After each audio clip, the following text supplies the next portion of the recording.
Hey everyone, welcome back. We're diving into something super practical today, something I know a lot of you are really keen to improve. And that is how to get a daily routine going for English, how to make it work for you. Absolutely, and not just for beginners either. Right. It doesn't matter if you're just starting out or you've been studying for years and years. Yeah, everyone can benefit, whether you're still struggling with grammar or you're already pretty advanced and want to, become even more fluent and confident. Exactly. And that's really what this deep dive is all about, giving you a solid plan, Mhm. a roadmap that's personalized and that you can actually stick with. To make those consistent gains, right? Yeah. So first things first, let's talk about why a daily routine even matters in the first place. I mean, we all have busy lives, right? Totally. We've got work, family, friends, and then we're supposed to squeeze in English practice on top of all that. Yeah, I know. It can feel overwhelming. It can. But think of it this way.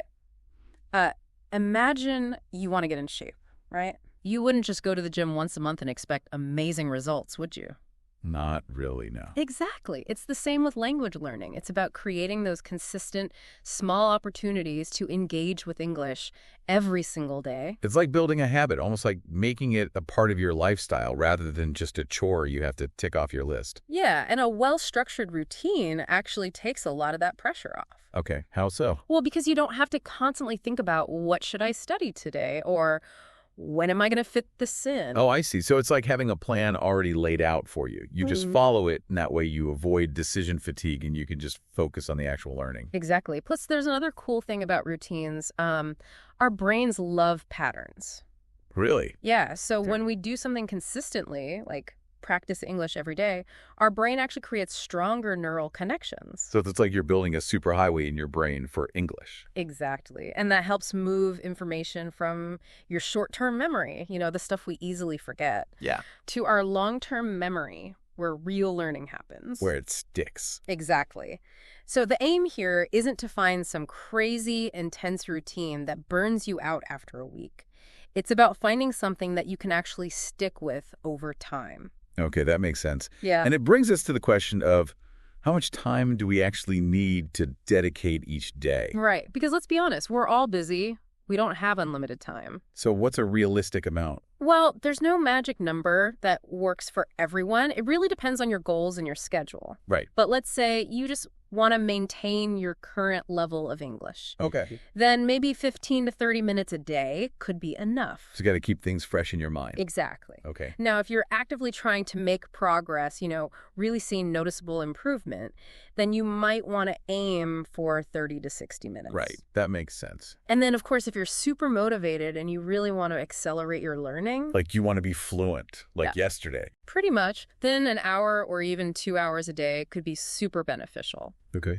But one thing that's important to remember is that consistent, shorter sessions are usually more effective than doing one big study marathon once a week. Right. It's like it's better to water a plant a little bit every day than to flood it once a week and then forget about it. Yeah, perfect analogy. And it's not just about the quantity of time either. It's also about the quality of that time and how you actually use it. Absolutely. And this is where we talk about the difference between active learning and passive learning. Okay, what's the difference? So active learning is when you're really engaging with the language, like doing grammar exercises, writing essays, or actually speaking English. Right. So you're actively producing the language. Exactly. Whereas passive learning is more about absorbing the language, like listening to podcasts, watching movies in English, or reading. Okay, so you're kind of soaking it all in. Exactly. And both are important. You need both, right?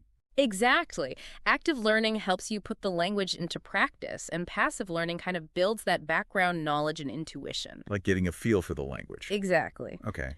So now that we have a basic understanding of why a routine is important and how much time we should be spending, let's get into the nitty-gritty. Yes, let's talk about what a daily routine could actually look like. Okay, so let's imagine a typical day.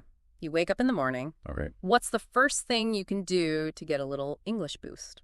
Well, I like the idea of doing a quick wake-up word review. Okay, I like that. So this is where you use flashcards or an app like Anki or Quizlet. Which use spaced repetition, so you see the words you need to practice more often. Exactly.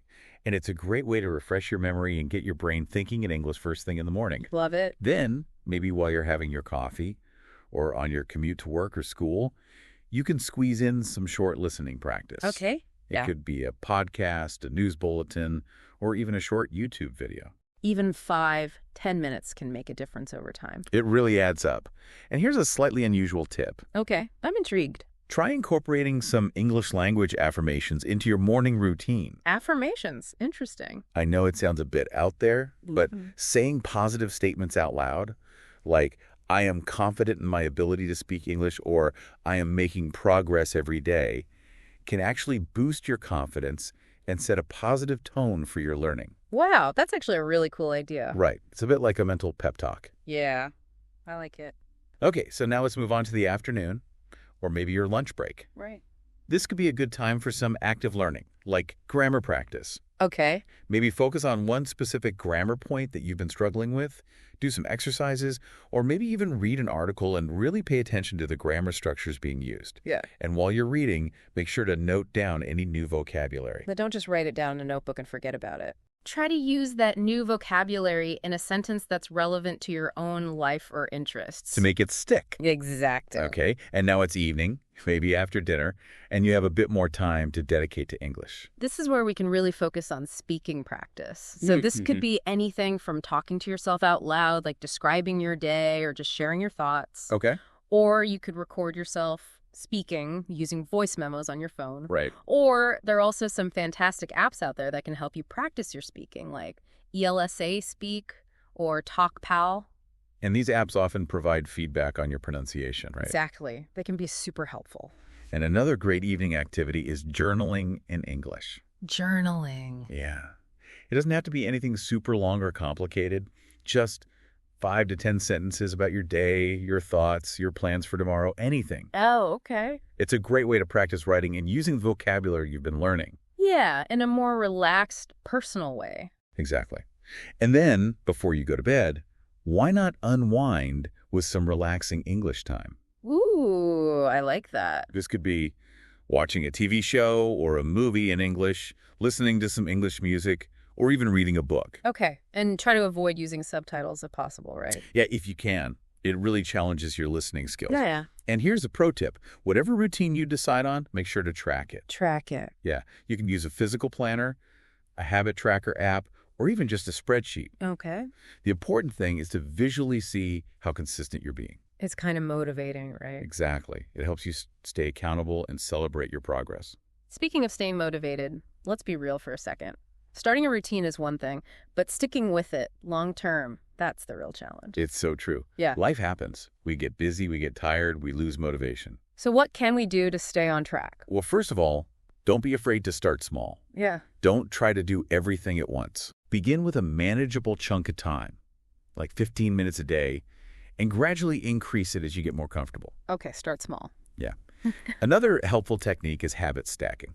Habit stacking, what's that? So this is where you link your English practice to an existing habit that you already do every day. Okay. For example, if you always have a cup of coffee in the morning, maybe you decide to review your flashcards while you drink your coffee. Oh, I see. So you're piggybacking on an existing habit. Exactly. And this makes it more likely that you'll actually remember to do your English practice. Makes sense. And this might seem obvious, but it's super important. Make it fun. Fun. Yeah.